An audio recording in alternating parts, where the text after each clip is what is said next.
Hi, today I'm joined by Heike Cushway. Heike is the founder of Amiku Health here in Singapore. Heike's work sits at the intersection of wellness, longevity, and business strategy. She's helping companies move beyond perks and embed healthcare directly into performance outcomes. She brings a rare mix of science and strategy, drawing on tools like HRV measurement and sleep optimization and environmental design to create workplaces that truly support people's resilience. Her insights go far beyond nap pods and wellness rooms. They're about building ecosystems that reduce absenteeism, improve retention, and future-proof organizations through healthier and more engaged teams. In this conversation, we'll explore how workplace leaders can design for longevity, regulate stress, and build the business case for wellness programs that scale across regions. If you've ever wondered how to connect well-being to measurable ROI, this episode is for you. So hi, Heike. Great to see you again. Hi, Charles. Thanks so much for having me today. So just for everybody to know, we were on a panel discussion a couple of months ago, which is where we met. And that's when I learned about Amiku Health. And I consider, you can correct me if I'm wrong, but I consider your work, and that of your husband, by the way, to be in the intersection of wellness and longevity and even business strategy. Would that be fair to say? That's correct, yes. I would maybe throw in science as well. Oh, yes. Yes, of course. So if anybody wants to know more, and implore them to go check out Amico Health. What we're going to discuss today is more about how health programs can actually deliver results. And I think the first thing I want to ask is that, well, first I might want to say that, some people might regard something that helps you with health or wellness or any of those aspects to be a perk they're giving people. But it must, if it's done correctly, it must hopefully impact business outcomes. So what would a program look like that, because you've done so many, how would you be able to positively impact business outcomes from that? I think, as you said, we need to move away from seeing wellness as perks and really see it as part of strategy. Because there's clear KPIs we can put in place, but also ROI we can get as a result of that. If you look at just hard factors, what is the most costly or most important cost point to businesses these days is employees, most businesses at least.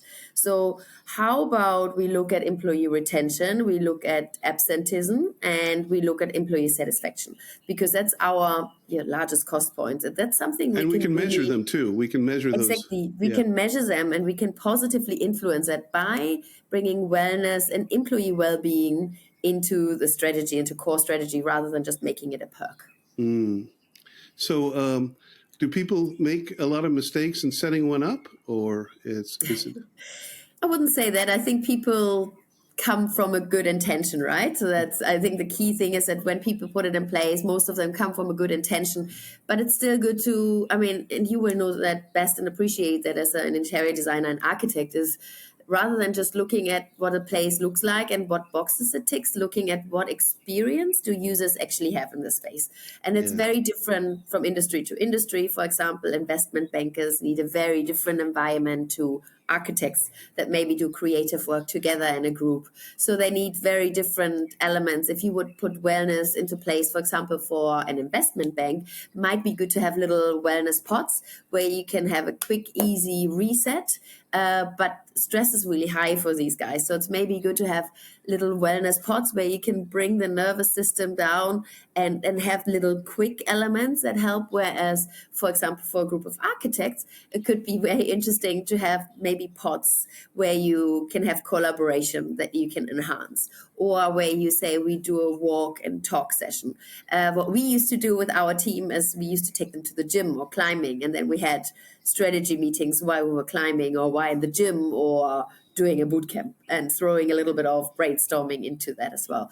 But I don't think it's a one size fits it all. You really need to look at the culture where you're based. You need to look at what work are you actually doing, what the environment, because that does not fit most likely into an environment, for example, with prison guards, right? That wouldn't fit, or an environment with investment bankers. But in a very collaborative work environment, these things would work. Okay, yeah, well, it sounds great. The truth is that what I've noticed, and I'm sure other architects and interior designers would agree, is that people are working in styles that are somewhat different from what they used to be, like a law firm or investment bank might not be quite as stodgy and separated. They might be more team based as they move on. It used to be in the old days that if you worked that hard and got that far, you wanted your corner office to show that you've made it. But now I think people are breaking out of the old molds, and illegal and banking has been redefined in the way they use space, but not so much in the wellness spaces, perhaps. So even our own company uses it in our own offices worldwide, but it varies from place to place. Exercise Hmm. areas or wellness areas, and then uh, areas that can be used for actual activities as a group. Hmm. Um, do I wanted to get to you said return on investment, but I don't think return on investment is only about the money side. It seems to be a return on um, the ability for people to feel better, work better, uh, have less perhaps sick days, things like that. Is that what you've been seeing? Yes, definitely. And I think it's a mix of hard factors and soft factors. So Mm, the hard factors being the hard ROI that you can actually see in the numbers. mm, So think about, for example, reducing the medical leave days. In Singapore, we call them MCs, but the absenteeism. And say you have a company of 250 employees. And by the things you put in place, you reduce the absenteeism by 1 day per year mm, for each employee. That is one FTE. That's already a lot of money saved. mm. That's one thing. But then on the other hand is the employee satisfaction, right? Do they feel taken care of? Do they feel that the company is looking after them? Do they love being in that company? I think that's a soft factor that's also really important. So do they feel like they're being listened to? All of this. So I think that's the other aspect as well. Yeah, absolutely. Um, you also look at things from a scientific standpoint. You're very well educated in these areas. And I learned when we were on a panel discussion together about HRV. We Mhm. didn't get enough time to discuss it more fully. So I was hoping you could go through HRV and why you use it and how it impacts everything. Okay, that sounds great. Let me explain a little bit. So, HRV is heart rate variability.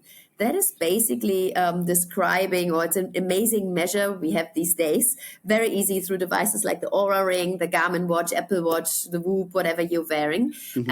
which is basically an amazing measure of your autonomous nervous system, how well it's working. So, think about your body driving in two gears. The key gear is the parasympathetic state, which is gear one, which is basically helping you to rest, heal, digest, which you should be in 99% of the time. You should be driving smoothly. Your HRVs, so your heart rate variability, being high, the higher the better. So The being better, high, that higher the means better. the higher the better, yeah. Okay. And the sympathetic state is, imagine the tiger coming through the door, the foreign tribe attacking you, and your basically your nervous system goes like, oh, I need to act. And then we go into alertness, but we don't heal, we don't rest, we don't digest, we just go, go, go, go, go. Mm, That is important. That used to save our life back in the days when we were cavemen. Having said that, these days we have emails coming in, maybe a stressful boss, a stressful environment around us. That's why we're talking about the way you build your environment that puts our nervous system in a constant state of stress. So we're constantly in the sympathetic state, which then has a knock on effect on our health. So that means our heart rate variability being low.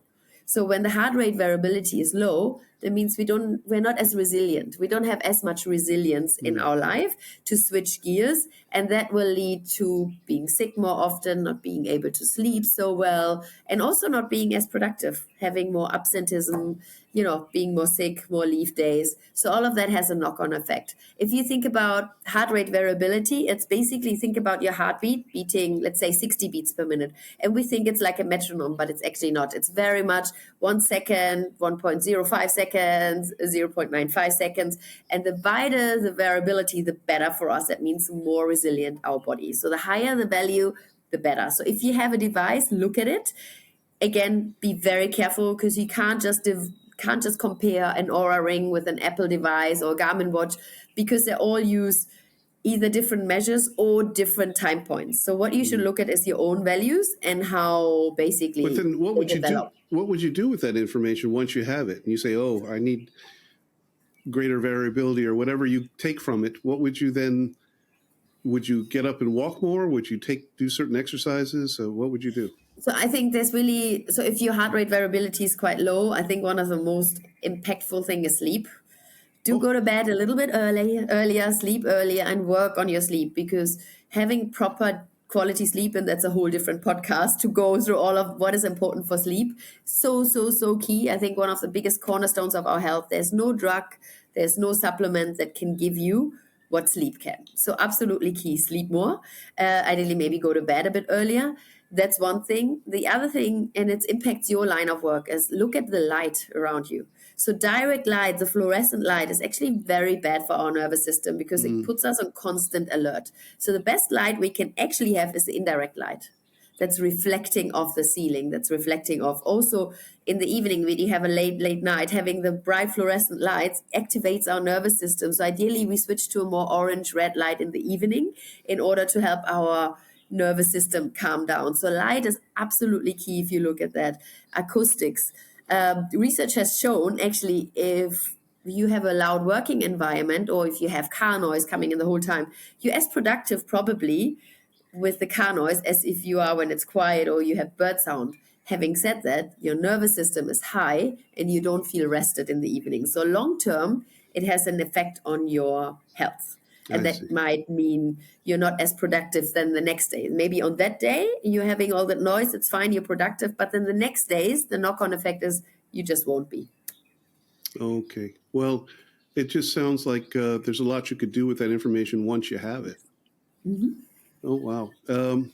So you not only help people with these issues, but you have another aspect of what you do, which I would describe as longevity and stress regulation. You've just mentioned HRV, which is, I suppose, related to stress regulation. Mm-hmm. But what about the longevity aspect, especially, like what types of spaces or environmental features or programs make the biggest difference when you're just thinking about your longevity? So I think when it comes to longevity, which basically it's not so much about living longer, it's more about living healthier longer. So we talk about the health span these days, and there's a difference between the health span and the lifespan. So in an ideal world, we want to shorten the gap between lifespan and health span. At the moment, globally, it's about an average of 10 years of like lifespan and health span. That means people in average around the world live for 10 years with comorbidities. They're sick, they have chronic illnesses, not just one, multiple. And that obviously impacts your quality of life. So in an ideal world, we want to do everything we can now to shorten that gap. So when you are finally retired, what we've been working towards our whole life, we want to be on the floor playing with our grandkids. We want to still run our business. We want to go hiking. We want to travel. We want to dance with our partner, whatever it is that, ignites your fire. It's good to think about that before you maybe go in the gym, because do you go in the gym today to look good and feel good, or do you do that for later on, right? So I think when it comes to longevity, it's not just about one single thing. It's the whole complex system big picture, of items. It's a big picture items, which is cornerstones like your sleep. Look at that. And you can argue, like, what does a workplace have to do with sleep? It has so much to do with sleep, because if you maybe put certain measurements in place, you can have like systems, for example, NuCalm is an amazing app that you can, or the sound system, like headsets you can give to your employees, which helps them to focus better. You can give your employees access for that at nighttime, so they have better deep sleep and better REM. So they recover better, they come into the office, they're more productive. And with that, they're also happier because you provide that to them as a service. Employees will be happier, right? The light you provide to your employees, for example, helps them to regulate their nervous system better. Maybe you have corporate health talks, like something I organize. Maybe you get corporate health talks and help, rather than just listening to things, help your employees get proper tools that they can put into action to feel healthier in their day-to-day. What can you do? So having lots of little bits, ergonomics, what chairs do they sit in? Do they have standing desks? But if they have standing desks, do they have a mat that they stand on that's better for their back? Yeah. There's so many beautiful things you can do. And I think it's a whole system. It's not just a one size fits it all, and it's not just the 2 health talks you have per year. Tick the box. It is so much more, and it's also not just a wellness room or a sleep pod. It's really an integrated ecosystem around wellness and well-being that you create for your company. It's funny. People in Spain and places like this, I presume they still, and South America too, they still take siesta times, a huge chunk of the afternoon. And when I first came to Asia, which I'm showing my age, but that would have been about almost 33, 35 years ago, employees were doing exactly that. They would lights off after lunch, and they would sleep for an hour or so. So it was perfectly common in any size or complexity of office to if you came in at like 1 p.m. or something, the lights were off. Everybody's asleep on their desk, under their desk, wherever it is. And that somehow faded away. And I just feel like that was more humanistic and ought to make a comeback, because it's some studies have shown that when you take a break, or as the Western people like to call it, a power nap, it really does regenerate your ability to focus more for the rest of the day. And you can see that in your measurables. Like if I take a nap, which sadly doesn't happen as much as I would like to, but when I take a nap, my Aura Ring stats shows that my readiness goes up, my perseverance goes up. I'm much better set up for the rest of the day. It definitely is a perk. I cannot see culturally this happening today, but having little wellness areas where you can do your recharge, where you can maybe have your nap. The Google offices are famous for having their sleep pods, etc. It is a very powerful tool, because we cannot be on 24/7. It just doesn't work that way. So allowing employees to find their own, but it shouldn't also be the same time for everyone. Everyone is different. So maybe having little pods that people can use at different times of the day when they use it. Are there any new and upcoming ideas in that regard that are appearing either in Singapore or the region that you know about? Or well, I actually am funny. I'm an advisor for a longevity startup at the moment, and we're designing some longevity suites, pop-up suites currently. That we are in discussion with a few companies that we're going to put in, which Brilliant. have lots of different cutting-edge longevity tools that we then can put into the respective companies, depending on how much space they give us, with different tools that we bring in, like cutting-edge devices, visualizers, biochargers, all of these different devices that actually help give you a wellness boost. What was that? Biocharges? Biocharger, which literally recharges your energies. It's quite fun. And you can do meetings around it. Wow. It's fun to do a meeting around it, sitting around it. Well, it's evolving. It sounds like it's ever increasing. And I know it's certainly gaining in attention and popularity. So that's great. You're at sort of the cutting edge of something that's growing, or has been growing for quite a few years now. But yes, I could have used it in my earlier years, because the ergonomics, the backaches, the problems. A lot of the people I know from 40 and above have back problems now from sitting too long and not doing a lot of things the right way. So I guess activity-based working, where you move around depending on the activity, also must help. Yeah, it's true. But also like having like making it normal that employees don't sit at their desk for like 8-9 hours a day, but can get up in between, maybe do a walking meeting. I mean, it's funny, in Singapore, the coffee places are always full, and you say all the most important decisions are not made in boardrooms, they're made in coffee shops, right? Yeah. But people like to get up, go for a little walk, and refresh and use their body. I think it's also a bit of a cultural thing. If I think about it, when I started my career in Switzerland, and we had an ergonomics representative in the office, and I was given a standing desk at that time. And we had someone that helped me sit in a certain way, adjust my chair, so I knew what was best for my back. And that was 20 years ago. Wow. And 20 years ago, you had that. Yeah, we had an ergonomics representative there, literally, which was amazing. I loved it. And I was really surprised when I noticed, because I started my career there, that's not normal. It's not the case, everywhere else. But that was pretty special. And I think in most Swiss companies, it's pretty standard. They're used to that. But I think we have the standing desks and a lot of these things now, but we didn't have them 20 years ago. That's amazing. It was pretty amazing. Yeah. Yeah. Wow. So just looking at, you mentioned possibly having experts like that. And I was just thinking, when should a company self-manage all this versus bringing in partners to help them? I think obviously it depends if you come from a company level or from an architecture design level. So I think it's always good to focus rather than on the tick boxes, as I said, focus on the experience and see about what can help, how can we measure it. So having a multidisciplinary team. So if you really want to set up something new and think about it, having obviously people like yourself, but having them to talk about what the business actually wants, having people like myself to see what can we embed that's cutting edge wellness, but that stays ahead of time, that it's not now and then in 5 years it's completely outdated. How can we keep up to date? How can we keep Yeah. growing with the time? Having a multidisciplinary team to sit together. I think doing it alone with everything in life is just like gets you stuck. But I think having a team to work on things Fresh together perspectives is and ideal. knowledge. Yeah. Exactly, always with everything in life, right? Yeah. Yeah. But I mean, in terms of the measurement, we've mentioned a couple of things like absent days and things like that. But are there other KPIs that matter most, especially as you're piloting a new program? So I think we were talking about the heart rate variability. Mm-hmm. It would be an option, for example, to say as a company, hey, we get everyone a Whoop band.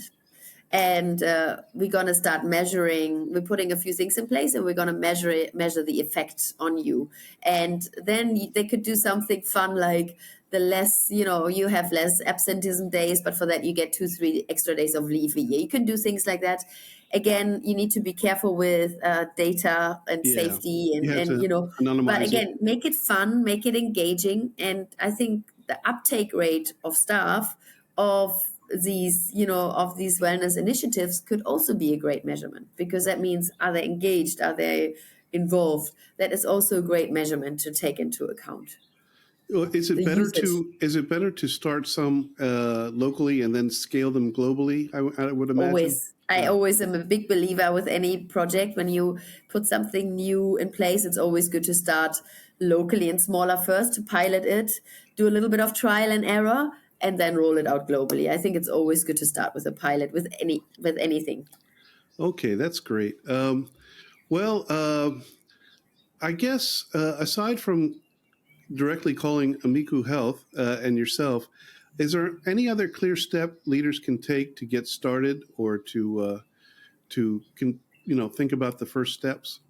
Yeah, I think doing a little bit of research about wellness and well-being being part of the strategy. I think changing the mindset rather than saying it's a tick box, having well-being as a cornerstone of, I think, of health Maybe and some group employees. discussions at a lunch or something where people can get involved Exactly. in that research and discussion.